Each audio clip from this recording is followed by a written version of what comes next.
అప్పుడే 24 అయిపోయింది. ఇంకా రాలే రాలే రాలే.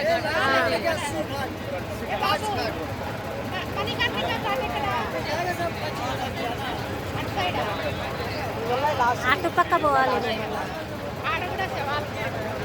ఆడే మెయిన్, ఈ కాశీలో మెయిన్ మణికర్ణిక ఘాట్, హరిశ్చంద్ర. ఇంకెక్కడ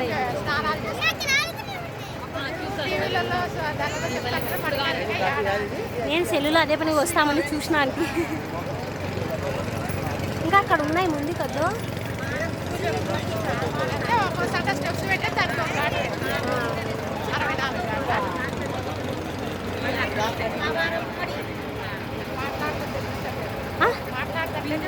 ఏం కాదు, నేనే యూట్యూబ్లో పెట్టి పిల్లలకు చూపించేది కాబట్టి ఏం కాదు.